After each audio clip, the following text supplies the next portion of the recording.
Halo semua, salam sejahtera Malaysia. Selamat datang ke channel Fels Lifestyle, tuan dan bapak yang amat dihormati. Saudara-saudara, apa yang berlaku kepada kepimpinan Perikatan Nasional hari ini? Pertama, bersatu wakil rakyatnya yang berpaling tada. Namun itu sudah seringkali kita dengar. Tetapi saudara-saudara, bagaimana pula dengan parti komponen antara pengaruh yang kuat, parti yang kuat di Malaysia, yaitu Parti PAS. Kenapa saya cakap Parti PAS ada antara parti yang kuat? Kerana mereka memenangi 40 lebih kerusi parlimen pada PRU 15. Lebih banyak berbanding bersatu. Namun saudara-saudara, terdapat satu pendapat daripada seorang penganalisis yang pasti mengejutkan hati awam dan kepimpinan PAS serta Perikatan Nasional. Menurut perkongsian daripada FMT, PAS tandus idea boleh dihukum rakyat pada PRU 16, kata penganalisis. Saudara-saudara, sebelum ini ada gesaan daripada pemerhati politik yang lain supaya Muhyiddin Yassin dan Hadi Awang mengundurkan diri dan memberikan laluan kepada pemimpin baru yang muda, yang lebih fresh idea mereka untuk memimpin bersatu dan PAS ataupun Perikatan Nasional bagi memberikan saingan yang hebat kepada Anwar Ibrahim pada PRU 16. Sekiranya kedua-dua pemimpin parti itu tidak mengundurkan diri, pemerhati politik daripada Syabuddin Husin berkata itu akan memberikan satu ruang yang selesa untuk Anwar Ibrahim menang pada PRU 16. Oke, kita kembali di dalam kenyataan daripada penganalisis ini. Strategi PAS terus menyerang UMNO dan DAP tanpa menawarkan dasar memanfaatkan rakyat, berisiko menyebabkannya dihukum sekali lagi pada PRU 16 selepas tewas PRK KKB, kata penganalisis.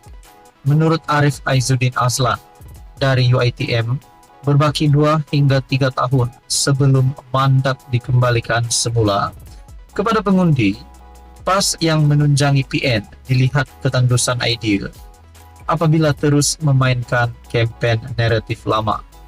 Katanya, parti itu sepatutnya memperkenalkan satu gagasan ideal baru, lebih menyeluruh supaya masyarakat dapat menilainya secara serius sebagai satu alternatif kepada kerajaan perpaduan yang ketika ini menyediakan pelbagai inisiatif untuk orang ramai.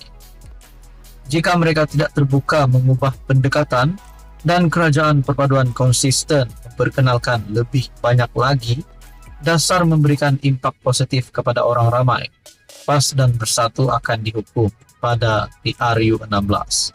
PAS perlu sedia ambil pendekatan ke arah politik bersifat inklusif, bukan berpaksikan kepada satu kaum dalam usaha mendekati pengundi bukan Melayu. Kalau ini dapat dilakukan, mungkin boleh tingkat image PN di mata komuniti terbabit, katanya kepada FMT.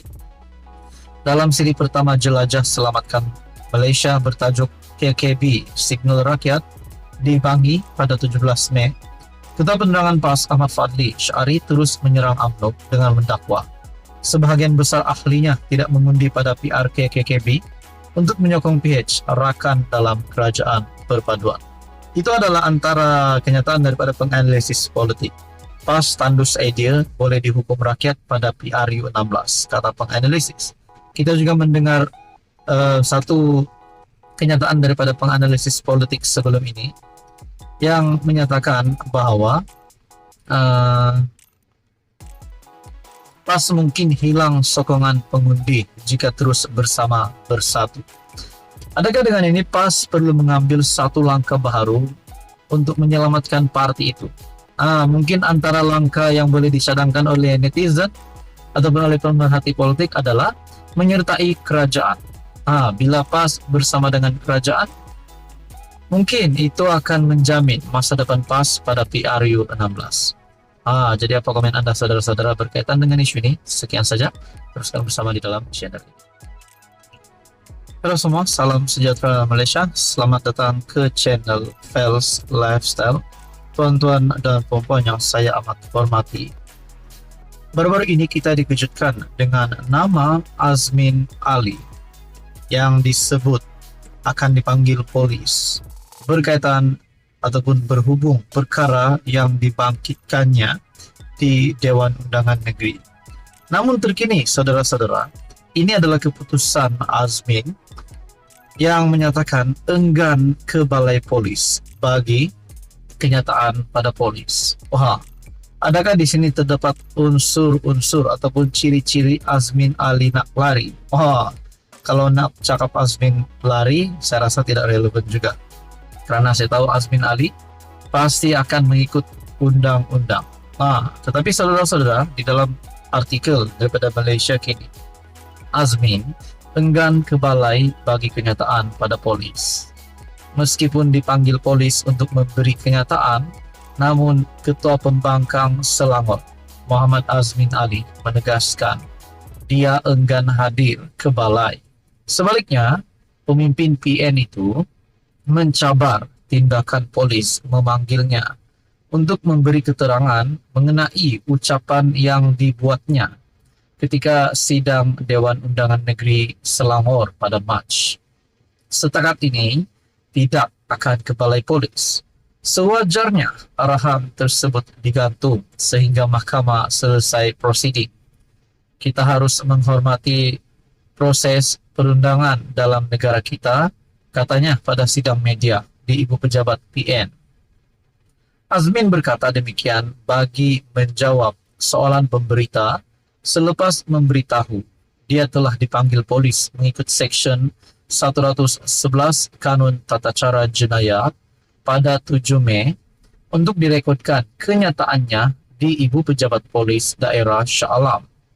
Azmin mendakwa tindakan pihak berkuasa itu cubaan untuk menakut-nakutkan dirinya dan melanggar undang-undang, terutamanya perkara 72 Perlembagaan Persekutuan yang memberikan adun kekebalan daripada prosiding sivil dan jenayah terhadap perkara yang dibahaskan dan yang dibuat dalam sidang Dewan Undangan Negeri. Susulan itu, saya sudah mengarahkan peguam untuk memfailkan permohonan di Mahkamah Tinggi Shah Alam untuk semakan kehakiman bagi menyemak tindakan atau keputusan pihak polis mengeluarkan notis berkenaan. Saya juga menghantar surat kepada pihak polis supaya dapat tangguhkan atau gantung tindakan memanggil saya bagi memberi keterangan berkaitan isu itu kerana prosiding mahkamah masih belum selesai. Bagi menghormati proses undang-undang, polis sewajarnya menggantung sebarang arahan kerana ia jelas melanggar peruntukan sedia ada, katanya pada sidang media di Ibu Pejabat PN. Nah, saudara-saudara yang amat dihormati tuan-tuan dan puan-puan, Azmin pada sidang DUN Mac lalu dilaporkan meminta kerajaan negeri untuk menjelaskan tindakan PKNS menjual hak pembangunan PJ Central yang dijangka memberi pulangan bernilai 1.04 bilion kepada MRCB pada nilai 270 juta. Nah, pada akhirnya saudara-saudara, Azmin sahkan enggan ke balai bagi kenyataan pada polis. Ini pasti satu tindakan Azmin yang mengejutkan ramai kepimpinan politik serta PDRM dan penguat kuasa. Saudara-saudara, apa komen Anda? Sekian saja, teruskan bersama di dalam channel ini.